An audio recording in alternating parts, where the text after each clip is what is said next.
Hi everyone, and welcome back to our podcast. In today's episode, I would like to tell you something about Rita Atria, an incredibly strong and brave girl who tried to defeat the unmerciful mafia once and for all, in order to replace murders and violence with peace and justice, which are sadly rare in these cases.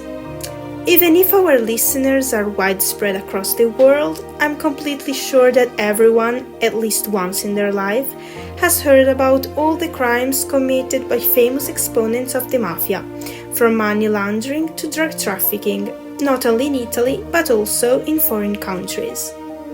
At this point, I think that you have already understood that our protagonist was involved in this situation, but probably not as you may think, so let's start from the beginning. Rita Atria was born on the 4th of September 1974 in Partanna, a small village near Trapani in Sicily, as the third child of Vito Atria and Giovanna Cannova.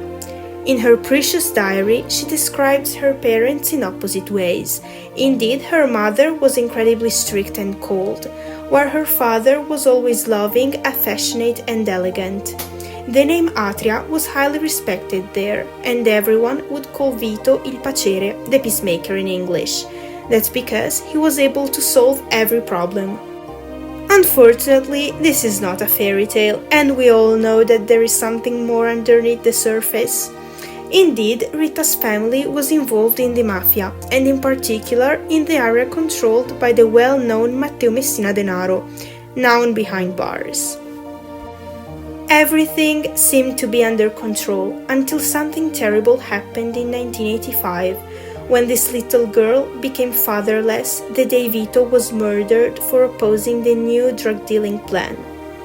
At 13 years old, the only male figure in the family was her brother Nicola, married to Piera Aiello. Rita describes him as a great and kind person, even if, after this terrible event, he was only seeking revenge.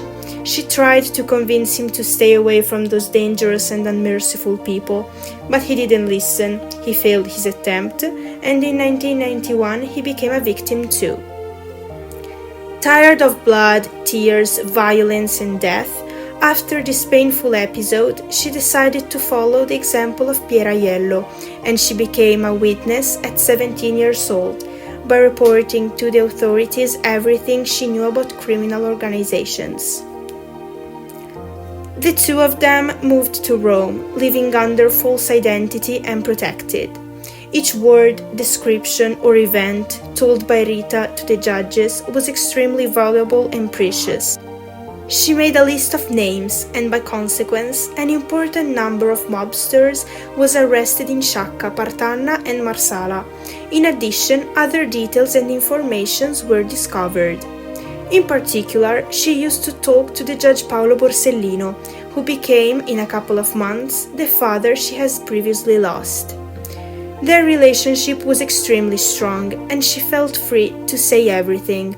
Indeed, Paolo tried to protect Rita in each way possible, even though he was murdered in 1992 with his escort, leaving Rita's heart broken. Now, I know you are all wondering how this story ends, and if you are hoping she's safe and alive, I'm going to let down your expectations.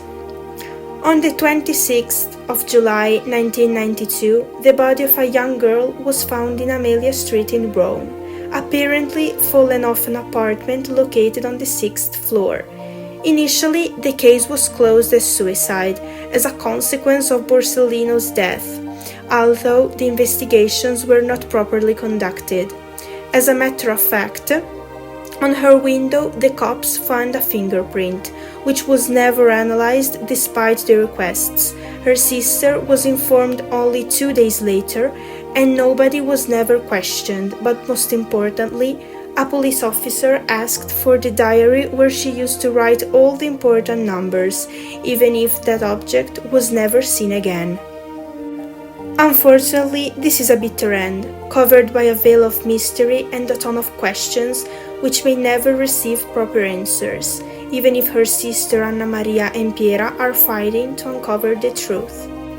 Thank you so much for listening to our podcast, and we truly hope you enjoyed all the episodes of our series.